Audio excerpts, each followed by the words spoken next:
Congress party की press conference Bhajpa के 100 दिन पूरे होने पर सरकार पर निशाना साधा, जिसमें जीतू पटवारी ने भाजपा सरकार को अवैधानिक सरकार बताया।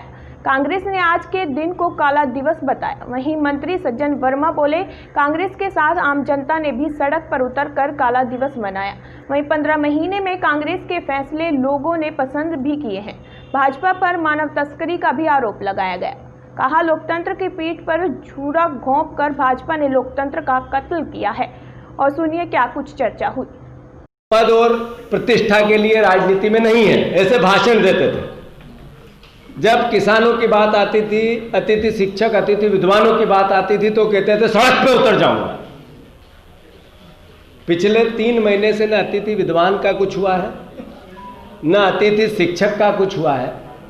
और 2 लाख रुपए तक का ऋण माफी योजना कांग्रेस पार्टी की थी, उसी का मैंडेट मिला, उसी की सरकार बनी। एक सरकार पीछे के रास्ते से आई, उसने योजना बंद कर दी, तो वो नेताजी चेक देते हैं, पर किसी प्रकार का किसानों के हित और उनका 2 लाख का कर्जा लगातार रेगुलर ये सरकार जारी करे, इसके लिए कोई वक्तव्य नहीं देते। तो मैं आपके माध्यम से उन महाशय से भी ये कहना चाहता हूं कि वो सड़क पर कब आओगे आप? मान सम्मान के लिए सरकार तो गिरा दी। दूसरा, अभी जनसंपर्क विभाग और शिवराज सिंह चौहान जो आज के मुख्यमंत्री है, सांठगांठ से एक कंपनी को एक टेंडर देना चाहते हैं। टेंडर क्या है? टेंडर है media monitoring, print, TV, digital media, social media, 24 घंटे 7 दिन इस पर मॉनिटरिंग रखी जाएगी और सरकार की इमेज, मुख्यमंत्री की इमेज बनाई जाएगी। इसको लेकर एक आनंद फानन, अभी इतनी कोविड की महामारी में भी उन्होंने करोड़ों रुपए का टेंडर जारी किया, जो शायद आज या कल खुलने वाला है। और उसको दिया किसको? कई कंपनियों ने अप्लाई किया होगा, पर सांठगांठ से आरोप है कांग्रेस पार्टी का। और आरोप नहीं है, यह सिद्ध भी होगा कि यह गुजरात की एक कंपनी तात्कालिक मुख्यमंत्री नरेंद्र मोदी की जो ब्रांडिंग करती थी उस समय जब वो वहां मुख्यमंत्री थे, इस टेंडर की शर्तों से स्पष्ट होता है कि यह मीडिया की स्वतंत्रता पे भी एक तरह से अंकुश है। और इस कंपनी के डायरेक्टर है, स्थापक है तुषार पांचाल। मेरा आरोप है कि यह टेंडर इन्हीं को देने के पीछे ऐसी डिजाइन की गई, ऐसी शर्तें लगाई गई कि उसी कंपनी को मिले। और उसका उद्देश्य सिर्फ मुख्यमंत्री की छवि, भले वो किसानों को गोली मारे, किसानों को अत्याचार अन्याय करे, बेरोजगार प्रदेश बनाए, पर मुख्यमंत्री की छवि अच्छी रखे, इसका काम दिया जा रहा है। जनसंपर्क के माध्यम से मीडिया पर अंकुश हो, कौन सा टेलीविजन क्या चला रहा है इसकी मॉनिटरिंग हो। मेरा आरोप है कि अगर इस तरह की हरकत ये सरकार करती रही तो कांग्रेस पार्टी सड़क पे आएगी। दूसरा, बहुत महत्वपूर्ण बात है, लोकतंत्र चलता कैसे, क्यों काला दिवस है आज मध्य प्रदेश? इसलिए है कि यह सरकार आते से ही जासूसी करने लगी। नेताओं के, पूर्व मुख्यमंत्री कमलनाथ के, उनके आसपास के जितने भी काम करने वाले प्रदेश कांग्रेस कमेटी के या उनके सहयोगी जितने भी सीएम के, उन पर उनके फोन को सर्च पे रखा जा रहा है। 16 मार्च को विधानसभा में दिखे, जब विधानसभा अध्यक्ष ने कहा कि 10 दिन के लिए कोरोना के कारण हाउस आगे बढ़ा रहा हूं, क्योंकि ऐसा कृत्य छत्तीसगढ़, महाराष्ट्र, उड़ीसा, राजस्थान ने कर दिया है। मेरी हंसी उड़ा रहे थे, विधानसभा अध्यक्ष का माखौल उड़ा रहे थे।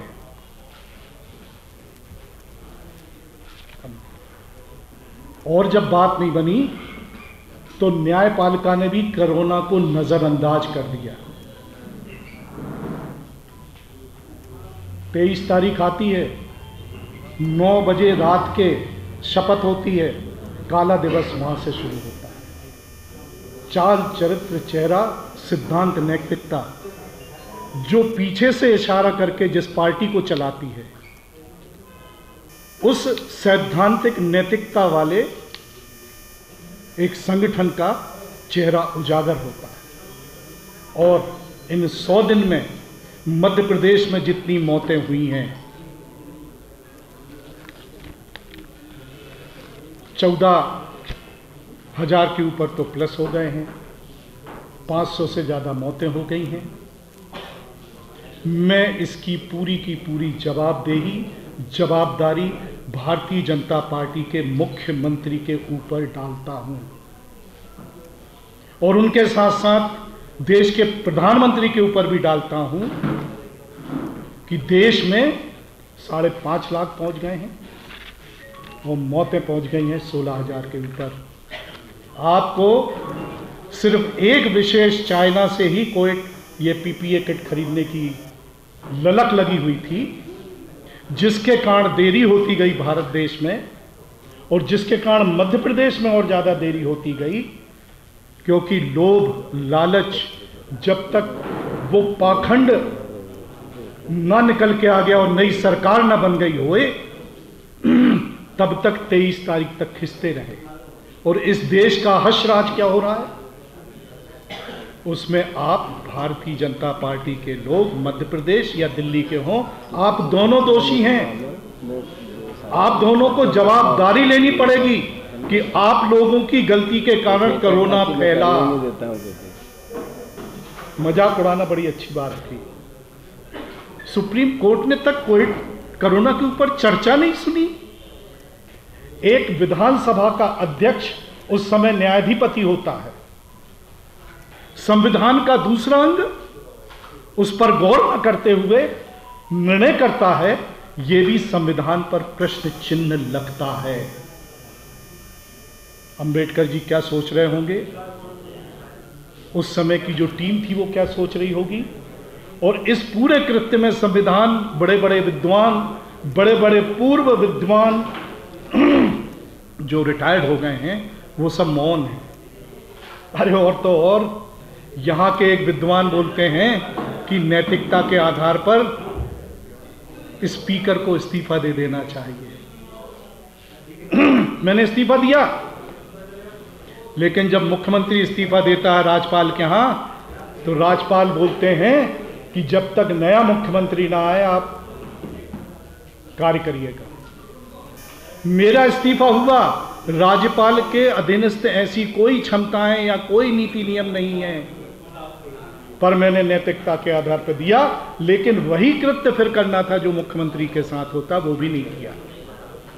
जो विधायक जा रहे थे उनकी खरीद होता, ये पहली बार सुना कि अपनी पार्टी के जो जा रहे थे बीजेपी के, उनकी खरीद होता।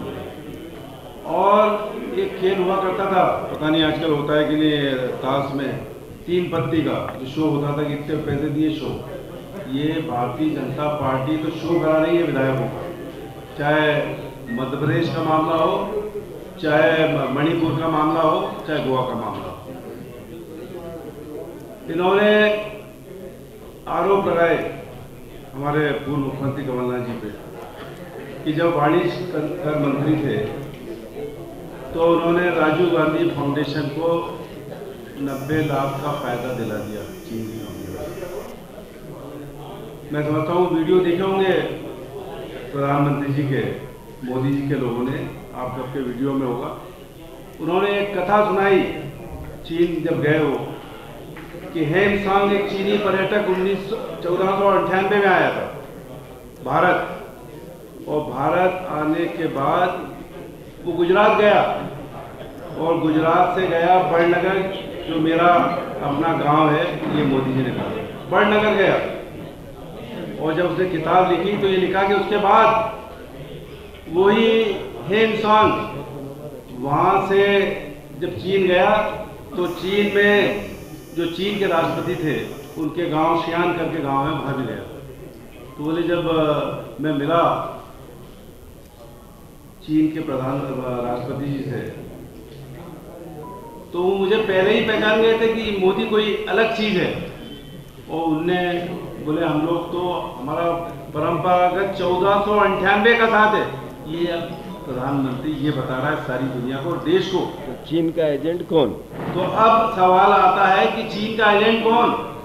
भाई आप झूले पे झुला रहे हो, यहाँ पे फाफड़े खिला रहे हो, झूले पे क्या बात हुई यार?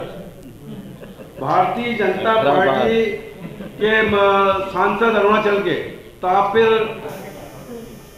जो भी नाम है, तापिर नाम करके नाम है उनका, पार्लियामेंट में कहा कि चीन ने हमारी सरहदों पर कई किलोमीटर कब्जा कर लिया। ये बीजेपी लोकसभा में ऑन रिकॉर्ड है।